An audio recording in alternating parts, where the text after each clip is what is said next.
Over the centuries, few stories have captured the human imagination as much as that of the angel who defied the heavens. We know this figure by many names: Lucifer, Satan, the devil, the adversary. But what do we really know about him? Religious and folkloric traditions intertwine, creating a tapestry of narratives that often distance themselves from the original sources and take on a life of their own in the collective imagination. What is fascinating is how a single mistranslated biblical passage can give rise to a whole mythology that lasts for millennia. The story we know today is the result of layers and layers of interpretations, translations, and cultural adaptations that have completely transformed the original narrative. But what really happened in this supposed celestial rebellion that changed the fate of the universe forever? Almost everyone has heard the name Lucifer, as if it were the baptismal name of the devil himself. This name conjures up immediate images of a corrupted angelic being, the ultimate adversary of God. But did you know that this name appears only once in the Bible? And the most surprising thing, it wasn't even originally referring to a fallen angel. It all starts in Isaiah chapter 14, verse 12, where the original Hebrew text mentions Helel ben Shakar, which literally translates as Helel, son of the morning, or morning star, son of the dawn. This passage was actually a poetic reference to the king of Babylon, an arrogant human ruler who would be defeated. There was no mention of angels, heaven, or celestial rebellion in the original context. The transformation took place when the Bible was translated into Latin, in the version known as the Vulgate, around the 4th century after Christ. The translator Saint Jerome chose to translate Helel as Lucifer, a Latin word meaning light-bearer or morning star, referring to the planet Venus which shines brightly before dawn. It was just a descriptive title, not a proper name. Over the centuries, a fascinating confluence of interpretations began to take place. Early Christian theologians, in search of explanations about the origin of evil, began to associate this passage with other sparse biblical references. Can you imagine the impact that a simple choice of translation can have over millennia? The Christian philosopher Origen, in the 3rd century, was one of the first to establish this connection, suggesting that the Isaiah passage spoke metaphorically of a spiritual fall. After him, other influential Christian thinkers such as Tertullian and, later, Augustine, solidified this interpretation, even though the original text did not intend this. What makes this so intriguing is that, despite being basically a misinterpretation, the image of Lucifer as the fallen angel has become so ingrained in the Western imagination that few question its origin. Isn't it extraordinary how a poetic metaphor about an arrogant human king turned into the story of the greatest cosmic adversary of all time? There is also a deep irony here. The title, Bringer of Light, is actually positive. In Roman tradition, Lucifer was the name given to the morning star, a harbinger of the dawn, and therefore a symbol of hope and renewal. How could such a luminous title have become the name of the Prince of Darkness? The complete transformation came with medieval and Renaissance dramas, where Lucifer began to appear as a character. Theatrical representations popularized this figure, solidifying in the popular mind the notion that this was, in fact, the devil's original name before his fall. To better understand this enigmatic figure, we need to explore other texts that contributed to the construction of this complex character, especially Ezekiel's descriptions of a perfect being who inhabited divine Eden. But does this text really refer to the same being we know as Satan, or is it yet another layer of interpretation that has accumulated over the centuries? If the name Lucifer comes from a probable mistranslation, where does the image of the perfect angel who fell through pride come from? The answer lies mainly in the book of Ezekiel, specifically in the 28th chapter, where we find a magnificent description that has been associated with the fallen angel for centuries. The text begins as a lament addressed to the king of Tyre, a historical ruler of a wealthy Phoenician city-state. You were the model of perfection, full of wisdom and perfect in beauty. You were in Eden, the garden of God, says the passage. We immediately realize something strange. How could a human king contemporary to Ezekiel have been in Eden, which supposedly existed at the beginning of time? The passage continues with increasingly supernatural descriptions. You were anointed as a guardian cherub, and you were perfect in your ways from the day you were created until evil was found in you. The text describes a being covered in precious stones, walking among flaming stones, created in perfection but eventually corrupted. This language clearly transcends the description of any human monarch. What earthly king could be described as an anointed cherub? What human ruler would have been created in perfection? It's as if the prophet was using the king of Tyre as an earthly mirror to reveal a much deeper and more ancient spiritual truth. The literary technique in question is known as double language, where the text operates simultaneously on two levels of meaning. On the surface level, it is a condemnation of an arrogant king. On the deep level, it reveals the story of a celestial being who defied his creator. Isn't it fascinating how ancient texts can contain hidden layers of meaning? According to this interpretation, the being described was an angel of the highest order, a protective cherub, positioned close to God's throne. Cherubim are not the chubby babies of Renaissance paintings, but powerful celestial beings who guard divine holiness. In the traditional angelic hierarchy, they are among the closest to God. What could have caused this magnificent being to fall? The passage is clear: your heart was proud because of your beauty, and you corrupted your wisdom because of your splendor. This is a recurring theme in religious literature, the danger of beauty and power when not accompanied by humility. Have you ever reflected on how our greatest qualities can become our greatest pitfalls? The narrative suggests that this angel developed an excessive self-consciousness of his own perfection. He was beautiful, wise, and powerful, and he knew it. The admiration for himself gradually turned into something more sinister. The conviction that he deserved more than being a mere servant, no matter how exalted his position.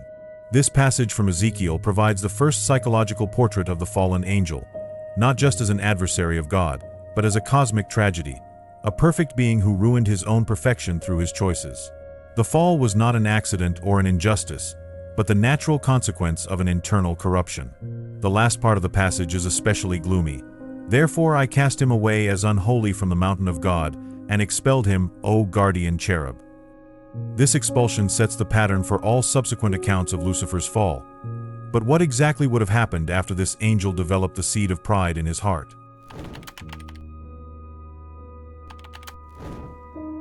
What really happens when a being created in perfection begins to question its own nature? When admiration turns into ambition? Spiritual tradition offers us a glimpse of this inner process that would have taken place in the mind of the highest of angels. Imagine for a moment, a being created as the pinnacle of beauty and wisdom, reflecting divine glory more perfectly than any other creature. Every time this angel performed his heavenly duties, every time other beings gazed upon him, he received admiration and reverence. What would it be like to live constantly under the spotlight of heavenly adoration? According to various theological traditions, Lucifer occupied a privileged position in the celestial hierarchy. Some say he was the leader of the angelic choir, others that he was the cherub closest to the throne, perhaps even the one responsible for directing the worship of God. His function was, ironically, to reflect the divine light, to literally be a light bearer. The problem began not with an external action, but with an internal whisper. Why just reflect the light? Why not be the source of light? This thought, small as a seed, contained all the potential for the first cosmic rebellion. Have you ever noticed how the biggest disasters often start with small deviations in thought? St. Thomas Aquinas, the great medieval theologian, suggests that Lucifer's sin was to desire to be like God, not in imitation, which would be virtuous, but in equation, to desire the same worship and authority. This is a fascinating paradox. The creature most similar to God fell precisely because he desired to be even more similar, but in an autonomous way, independent of his creator. There is a rabbinic narrative that illustrates this crucial moment. When God created Adam, he commanded all the angels to prostrate themselves before this new creation, made in the image and likeness of God. They all obeyed, except for one. The most beautiful of the angels refused to bow down to an inferior being. Why should I, covered in light and perfection, prostrate myself before this being of clay? This would be the first outward manifestation of his inner rebellion. What makes this story so relevant to us is its psychological resonance. How often does pride prevent us from recognizing value in others? How often does a position of privilege make us forget our own dependent and interconnected nature? Christian tradition often identifies this moment as the birth of evil in the universe. Before that, all of creation lived in perfect harmony. Evil was not created by God, but arose as a possibility the moment free beings began to exercise their will in opposition to the divine order. Isn't it amazing to think that cosmic evil began not with an atrocity, but with a simple shift in perspective? Over time, this pride would have turned into envy, resentment, and, finally, open rebellion. Lucifer would not have been satisfied with keeping his thoughts to himself. Like a spiritual cancer, his dissatisfaction began to spread to other angels. Why do we serve when we could rule? Why do we worship when we could be worshipped? Tradition holds that approximately a third of the angels were seduced by this alternative vision. A third of the stars of heaven, dragged by the dragon's tail, as it would later be symbolically described in the book of Revelation. This would be the preparation for the first cosmic confrontation, the war that would divide heaven and establish an eternal opposition between spiritual forces. The most vivid description of the heavenly confrontation is not in the first books of the Bible, as we might expect, but in its last book, Revelation. Like the final piece of a great puzzle, the 12th chapter of Revelation provides us with a symbolic vision of what would have happened at the dawn of creation. Then there was a war in heaven. Michael and his angels fought against the dragon, and the dragon and his angels fought back. This single sentence represents the greatest cosmic conflict imaginable, not a war of arms or armies as we know it, but a clash of wills, purposes, and loyalties that would reverberate throughout eternity. The text clearly identifies the antagonist. The great dragon has been cast out. He is the serpent of old called the devil or Satan, who deceives the whole world. Here, finally, all the figures come together. The fallen cherub of Ezekiel, the Helel of Isaiah, and now the dragon of Revelation are revealed as different faces of the same entity. The biblical narrative, although fragmented, forms a coherent mosaic when viewed in its entirety. But who is Michael, the dragon's antagonist? His name means, "Who is like God?" A rhetorical question that serves as a direct response to Lucifer's claim. While the fallen angel proclaimed, "I will be like the Most High," Michael demonstrated with his very name the impossibility of this ambition. Isn't it fascinating how even names carry deep meanings in this cosmic narrative? Tradition identifies Michael as the archangel, the leader of the heavenly hosts. Some theologians have suggested that he could have been the next in the celestial hierarchy after Lucifer, perhaps even his direct rival. Imagine the drama of this confrontation. Two powerful beings who once served side by side, now on opposite sides of a definitive conflict. The text of Revelation is short on details of the battle itself. We don't know how long it lasted, what weapons were used, or exactly how it unfolded. This is because the focus is not on the mechanics of the conflict, but on its symbolic meaning and its outcome. The cosmic war is not just an event in the past, but an archetype for all subsequent spiritual struggles. The outcome, however, is clear. The dragon and his angels were defeated, and there was no longer any place for them in heaven. The text describes an expulsion. The rebels are cast down to earth. This fall is not only physical, but represents an ontological degradation. Heavenly beings turned earthly, creatures of light transformed into entities of darkness. There is a crucial dimension to this story that is rarely emphasized. The battle was won not by brute force, but by loyalty and truth. Revelation mentions that the faithful angels overcame him by the blood of the Lamb and by the word of their testimony. This suggests that the victory came through the proclamation of divine truth against the lies of the dragon, a theme that would permeate all subsequent human history. What happened to Lucifer and his followers after they were cast out? The text suggests a worrying fate. "Woe to the earth and the sea, for the devil has come down to you. He is filled with fury, for he knows that he has little time left." The expulsion from heaven did not mark the end of the rebellion, but its transfer to another battlefield, the human world. This cosmic narrative sets the scene for the appearance of the serpent in the Garden of Eden. The adversary, expelled from heaven, finds a new opportunity to defy God by trying to corrupt his most recent and precious creation, human beings. But was this the only consequence of the angelic fall? Were there other interactions between fallen angels and primitive humanity?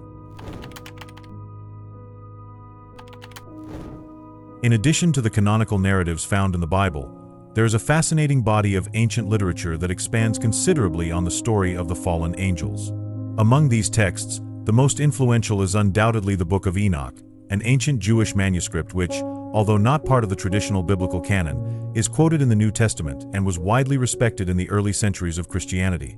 Enoch, mentioned briefly in Genesis as the man who walked with God and was no longer found, for God had taken him away, is presented in this book as someone who received extraordinary cosmic revelations. Among these revelations is a much more detailed version of the angelic fall, which significantly expands on Genesis chapter 6 brief account of the sons of God who united with the daughters of men. According to the Book of Enoch, a group of 200 angels, led by Samayaza, not necessarily identified as Lucifer/Satan, made a pact to descend to earth and take human women as wives. These angels, called Watchers, would have deliberately abandoned their heavenly position, attracted by the beauty of human women. Can you imagine heavenly beings renouncing their nature for carnal desire? The narrative describes how these angels not only united sexually with human women, producing hybrids called Nephilim, described as powerful giants, but also shared forbidden knowledge with humanity.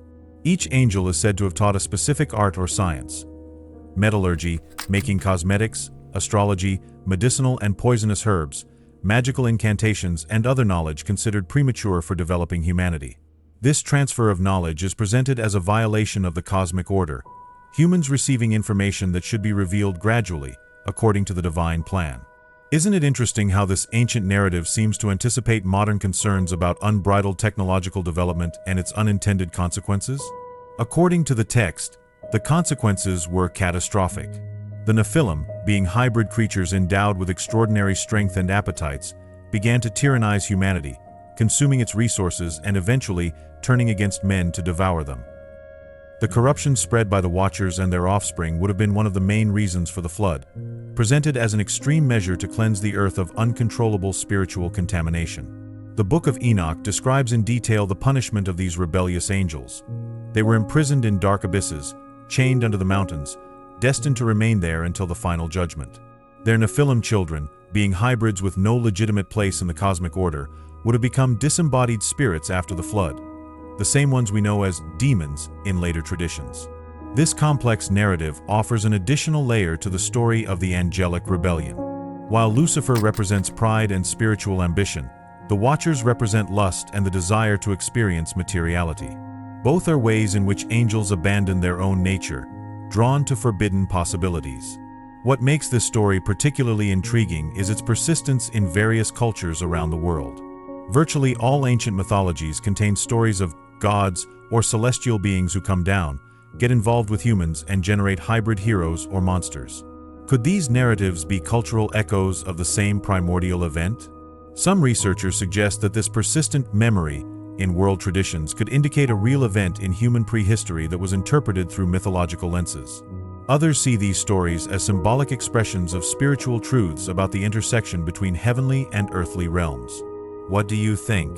Could these ancient narratives contain fragments of a real story lost in the mists of time? What we do know for sure is that these traditions about fallen angels profoundly influenced later demonology, apocalyptic literature, and even our modern understanding of evil. The idea of forbidden knowledge, of superior beings who corrupt humanity with ambiguous gifts, resonates in stories like Prometheus in Greek mythology or in the modern Frankenstein myth.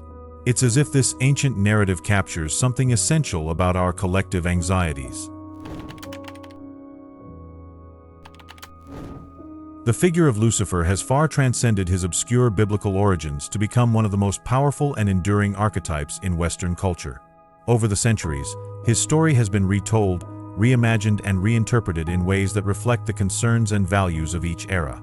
Perhaps no work has done more to shape our modern image of Lucifer than John Milton's epic Paradise Lost, published in 1667. Milton transformed the vague biblical antagonist into a three-dimensional, complex, and strangely captivating character.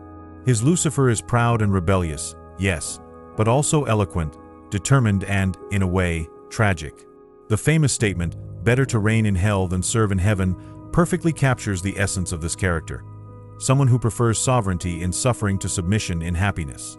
19th century Romanticism elevated this interpretation even further, practically turning Lucifer into a tragic hero. Poets like William Blake and Percy Shelley saw him as a symbol of resistance against tyranny and the quest for intellectual freedom. The romantic Lucifer was the revolutionary spirit par excellence, challenging established authority in the name of individual autonomy. Have you noticed how each generation recreates its demons in its own image? This cultural transformation exposes a fundamental tension in our understanding of evil. Lucifer represents both the most terrible of sins and the most human of impulses, the desire for self-determination, to be the author of one's own history. In this sense, his rebellion echoes aspects of the human condition itself, especially the conflict between freedom and submission. In theology, Lucifer's fall serves as a powerful example of the consequences of spiritual pride. St. Augustine, whose ideas profoundly shaped Christian thought, saw in this story the perfect illustration of how evil has no substance of its own, but is the privation of the good.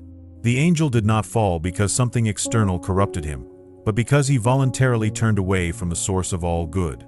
For medieval mystics like Hildegard of Bingen, the angelic fall represented the great paradox of free will. God, in his infinite wisdom, created beings with the capacity to reject him, a necessary risk for genuine love to exist. Without the possibility of saying no, the yes of creatures would be mere programming, not authentic worship. In modern psychology, especially in the Jungian tradition, Lucifer represents the shadow, those denied and repressed aspects of the psyche that, when unacknowledged, can take control. Carl Jung suggested that the integration of the shadow, not its denial, is the path to psychological wholeness. Isn't it interesting how ancient spiritual narratives find new expressions in our psychological understanding? The complete demonization of Lucifer also served important theological purposes. By personifying evil in an external entity, the Abrahamic traditions avoided attributing the origin of suffering and evil directly to God. Lucifer thus becomes an explanation for the existence of evil in a universe created by a benevolent God, evil as a consequence of freedom, not divine intention. In the contemporary world, the figure of Lucifer continues to evolve. In popular culture, he appears sometimes as the ultimate villain, sometimes as a misunderstood anti-hero. Television series such as Lucifer present a humanized version of the character, exploring themes of redemption and the burden of free will. This continued fascination demonstrates the enduring power of this narrative to address fundamental questions about choice, consequence, and the nature of evil. Beyond literary and psychological interpretations, Lucifer's story remains a powerful reminder of the spiritual consequences of pride. In a world that often celebrates self-centeredness and the quest for personal glory, this ancient narrative offers a counterpoint. True fulfillment comes not from exalting the ego, but from transcending it in service to something greater than ourselves. From a simple translation error to one of the most complex spiritual mythologies ever developed, it reveals something profound about humanity. We create and recreate our sacred narratives not just to explain the cosmos, but to understand ourselves. The story of Lucifer, in its multiple layers, is both the story of the cosmos and the story of the human soul, a mirror in which we contemplate our own possibilities and dangers. What began as a poetic metaphor about an arrogant king became an exploration of the most fundamental questions of existence: freedom and determinism, pride and humility, knowledge and wisdom. Whatever our personal interpretation of this ancient narrative, it invites us to reflect on our own spiritual choices and alignments. If you're interested in exploring more about spirituality, I've specially selected for you some videos full of profound insights and fascinating discoveries that you'll love. Just click on one of them. Don't forget to subscribe to the channel to continue this journey of self-discovery and spiritual learning. Your commitment to knowledge is the first step towards transforming your reality.